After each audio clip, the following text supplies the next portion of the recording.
नमस्कार, मैं भरत आपका स्वागत करता हूं डीएनयू झारखंड में। चले जानते हैं आज की छोटी बड़ी खबरों को। बजट पर बोले सीएम हेमंत सोरेन, हम ढूंढने की कोशिश कर रहे कि बजट में झारखंड को क्या मिला।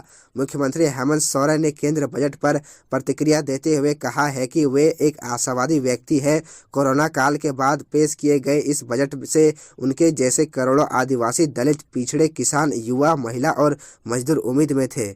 सीएम सोरेन ने कहा कि हमें उम्मीद थी कि स्वास्थ्य, शिक्षा, रोजगार को लेकर विशेष घोषणाएं की जाएंगी। उम्मीद थी कि जीएसटी कंपनसेशन के लिए समय बढ़ाया जाएगा, लेकिन आशा के विपरीत शिक्षा, स्वास्थ्य एवं ग्रामीण भारत की जीवन रेखा मनरेगा के बजट में कटौती की गई है।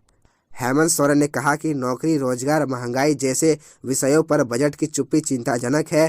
कृषि उत्पादों पर मिलने वाले न्यूनतम समर्थन मूल्य यानी एमएसपी को बढ़ाने पर कोई चर्चा नहीं की गई है। केंद्र सरकार ने मान लिया है कि उनके घोषणा करने मात्र से ही किसानों की आय दोगुनी हो गई है। झारखंड के युवाओं के लिए बुरी खबर, जेएसएससी ने रद्द की 12 परीक्षाएं। रोजगार की चाहत रखने वाले झारखंड के पढ़े लिखे युवाओं के लिए बुरी खबर है। झारखंड कर्मचारी चयन आयोग जेएसएससी ने पूर्व में घोषित 12 परीक्षाओं को रद्द कर दिया है। इस तरह प्रतियोगी परीक्षा के जरिए सरकारी नौकरी हासिल करने का सपना देख रहे युवाओं को झटका लगा है। इस संबंध में कार्मिक विभाग की ओर से बुधवार को जारी आदेश में कहा गया है कि झारखंड हाईकोर्ट की ओर से पारित आदेश की वजह से उसने परीक्षा के कार्यक्रम को रद्द किया है। बता दें कि 16 दिसंबर 2022 को एक याचिका रमेश हांसदा एवं अन्य बनाम झारखंड राज्य एवं अन्य तथा संलग्नवाद की सुनवाई करते हुए झारखंड हाईकोर्ट ने राज्य सरकार की नियोजन नीति को रद्द कर दिया था। युवाओं में इस साल रोजगार को लेकर काफ़ी उत्साह था। 14 प्रतियोगी परीक्षाओं के जरिए 11,000 नियुक्तियां होनी थी, लेकिन झारखंड हाईकोर्ट के आदेश पर 12 परीक्षाओं को रद्द कर दिया गया है, जिससे प्रदेश के युवा बेहद निराश होंगे। बता दें कि इन 11,000 पदों के लिए करीब 8 लाख लोगों ने आवेदन किए थे। पीडीएस डीलरों ने की बैंक खाते में कमीशन के भुगतान की मांग। बुधवार को सिद्धो कान्हू स्टेडियम मैदान में fair price dealer association Sahibganj के बैनर तले सभी पीडीएस डीलरों की बैठक हुई। बैठक में डीलरों को प्रत्येक माह बचत खाता के माध्यम से कमीशन का भुगतान करने, आवंटन में कटौती की जानकारी प्रत्येक माह डीलर को देने, सभी डीलरों की दुकान का यूनिट बराबर करने, गोदाम से सही समय पर सही नापी के साथ खाद्यान्न देने सहित विभिन्न प्रस्तावों पर चर्चा की गई। बैठक में मुख्य रूप से फेयर प्राइस डीलर एसोसिएशन अध्यक्ष जयप्रकाश सिन्हा, उपाध्यक्ष महेंद्र पासवान, सचिव अनवर अली आदि दर्जनों डीलर उपस्थित हुए। दिल्ली में हाजिरी लगा रहे कांग्रेस नेता ममता देवी के पति बजरंग महतो को टिकट मिलना तय। रामगढ़ उपचुनाव की अधिसूचना आज जारी हो गई है। इसके साथ ही चुनाव के लिए नामांकन की प्रक्रिया शुरू हो गई है। नामांकन की अंतिम तारीख 7 फरवरी है। इसी साथ ही उपचुनाव को लेकर रामगढ़ का राजनीतिक माहौल धीरे धीरे गर्म होता जा रहा है। रामगढ़ उपचुनाव में कांग्रेस की तरफ से उम्मीदवार कौन होगा, इसे लेकर अफवाहों का बाजार गर्म है, क्योंकि अब तक कांग्रेस ने अपने प्रत्याशी का नाम की घोषणा नहीं की है। कांग्रेस ने के टिकट लेने के लिए यहां कई नामों पर चर्चा चल रही है। हालांकि राजनीतिक पंडितों का मानना है कि भले ही टिकट लेने के लिए कई नेताओं ने अपनी दावेदारी पेश की है, लेकिन ममता देवी के पति बजरंग महतो को कांग्रेस का टिकट मिलना लगभग तय है। पलामू पुलिस ने छतरपुर इलाके में छापेमारी कर 4 एकड़ में लगी पोस्ता की फसल को किया नष्ट, 2 आरोपी गिरफ्तार। पलामू पुलिस ने गुप्त सूचना के आधार पर छतरपुर इलाके में छापेमारी कर कई एकड़ में लगी पोस्ता की खेती को नष्ट किया है। पुलिस ने मामले में 2 आरोपियों को गिरफ्तार भी किया है। पुलिस मौके पर पहुंचकर सभी देख सन्न हो गए। दरअसल पूरा परिवार ही पोस्ता की खेती में शामिल था। छापेमारी के क्रम में पुलिस को एक डायरी भी मिली है, जिसके माध्यम से पुलिस को कई चौंकाने वाली जानकारी भी मिली है। पीरटाड़ प्रखंड की सहियाएं भी हुई हड़ताल में शामिल। जिले के पीरटाड़ प्रखंड की सहियाएं बुधवार से अनिश्चितकालीन हड़ताल पर चली गई। बता दें कि झारखंड में सहियाओं की हड़ताल पूर्व से चली आ रही है, लेकिन पीरटाड़ प्रखंड की सहिया हड़ताल के समर्थन में नहीं थी। बुधवार को प्रखंड की सभी सहिया हड़ताल में शामिल हो गई। हड़ताल के पूर्व प्राथमिक स्वास्थ्य केंद्र के प्रांगण में सहियाओं की एक बैठक की गई, जिसका अध्यक्षता ग्रेसिम कुमार भगत ने की, जबकि संचालन संतोष राणा ने किया। बताया कि हड़ताल में जाने के पूर्व प्रखंड में सहिया संघ का गठन किया गया, जो झारखंड प्रदेश स्वास्थ्य सहिया संघ के अधीन काम करेगी। अध्यक्ष उषा सिन्हा, उपाध्यक्ष उमला देवी आदि 18 सहियाओं की कार्यकारिणी सदस्य के रूप में चुना गया। कृषि उपज व पशुधन विपणन बिल पर चर्चा के लिए मंत्री को राज्यपाल ने बुलाया। राजभवन बोले, जनहित में बनाए विधेयक। राज्यपाल रमेश बैस झारखंड राज्य कृषि उपज और पशुधन विपणन विधेयक 2022 से संतुष्ट नहीं है। उन्होंने इस विधेयक पर चर्चा के लिए बुधवार को कृषि एवं पशुपालन मंत्री बादल और विभाग के सचिव अबू बकर सिद्दीकी को राजभवन बुलाया।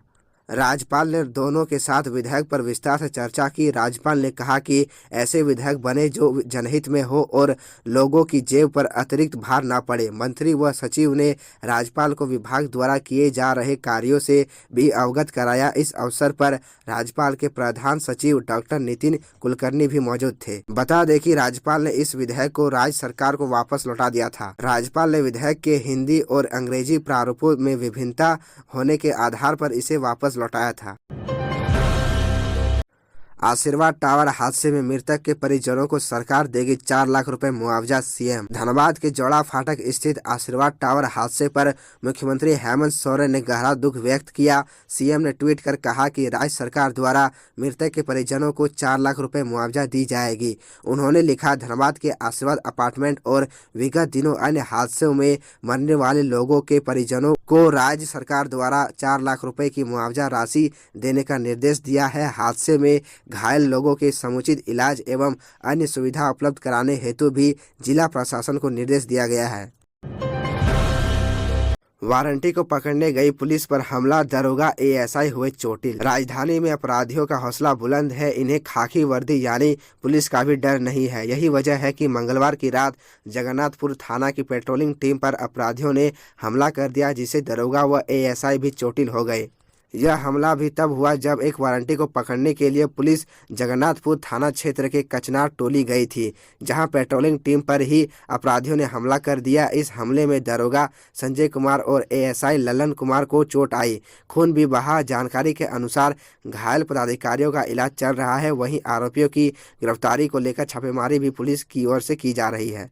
रांची सहित राज्य के विभिन्न जिलों में पुलिस पर हमले की घटनाएं सामने आई है। बीते दिनों अक्टूबर माह में धुरवा क्षेत्र में पुलिस पेट्रोलिंग पार्टी पर उपद्रवियों ने हमला कर दिया था, जिसके बाद इस प्रकरण 5 लोगों को पर प्राथमिकी दर्ज की गई थी।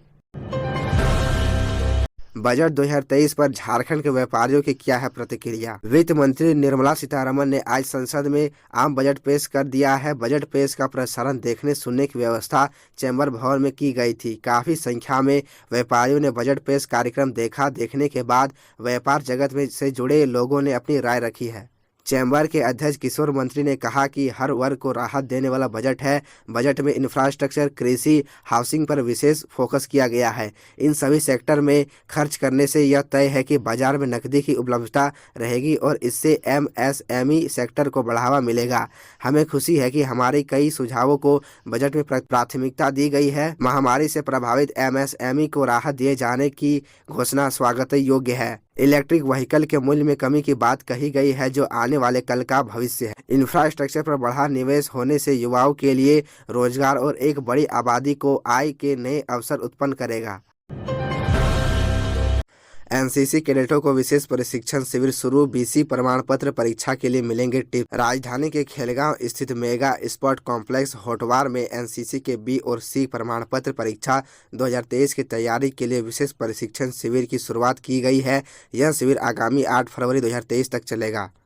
19वीं झारखंड बटालियन के कमांडिंग ऑफिसर कर्नल एच के पाठक ने बताया कि उक्त शिविर में बोकारो, रांची, सिल्ली के विभिन्न विश्वविद्यालय एवं महाविद्यालय के 400 एनसीसी कैडेट शिविर में भाग लेंगे। इस शिविर में आगामी होने वाली बी और सी प्रमाण पत्र परीक्षा 2023 में भाग लेने वाले कैडेटों को विशेष प्रशिक्षण की तैयारी कराई जाएगी। प्रशासनिक पदाधिकारी कर्नल सुकांत बेहरा की देखरेख में पीआई स्टाफ व विभिन्न विश्वविद्यालय महाविद्यालय के एनसीसी पदाधिकारी के द्वारा परीक्षा की तैयारी कराई जाएगी। भाजपा ने बजट का किया स्वागत, अर्जुन मुंडा ने कहा नए भारत की नींव रखेगा यह बजट। सुदेश महतो ने बजट को सराहा। संसद में बुधवार को पेश आम बजट का भाजपा ने स्वागत किया है। केंद्रीय मंत्री अर्जुन मुंडा से लेकर प्रदेश भाजपा के नेताओं ने इसे अमृतकाल का खास बजट बताया है। जनजातीय मामले में केंद्रीय मंत्री अर्जुन मुंडा ने अपनी प्रतिक्रिया में कहा कि पीएम नरेंद्र मोदी के नेतृत्व में वित्त मंत्री निर्मला सीतारमण ने जो बजट पेश किया है वो वाकई अमृतकाल का बजट है। इस बजट की 7 प्राथमिकताएं हैं जो सप्तऋषि की तरह अमृतकाल के दौरान देश का मार्गदर्शन करेगी। एक नए भारत की नींव रखेगा। 130 करोड़ भारतवासियों का जीवन बेहतर और खुशहाल करेगा। पहली बार जनजाति समूहों की सामाजिक आर्थिक स्थिति में सुधार के लिए PMPBTG विकास मिशन शुरू किया जाएगा। इससे PBTG बस्तियों को मूलभूत सुविधाओं से परिपूर्ण किया जाएगा। अगले 3 वर्षों में योजना को लागू करने के लिए 15,000 करोड़ रुपए उपलब्ध कराए जाएंगे। तो यह थी झारखंड की टॉप बड़ी खबरें, और इसी तरह झारखंड की छोटी सी बड़ी खबरों को देखने के लिए आप हमारे चैनल DN न्यूज झारखंड को सब्सक्राइब कर ले और बेल आइकन को प्रेस कर ले, जिससे आपको झारखंड की हर छोटी बड़ी खबरों की अपडेट आप तक पहुंचता रहे। तो आज के लिए इतना ही, हमें दीजिए इजाज़त, फिर मिलते हैं आपसे अगले वीडियो में।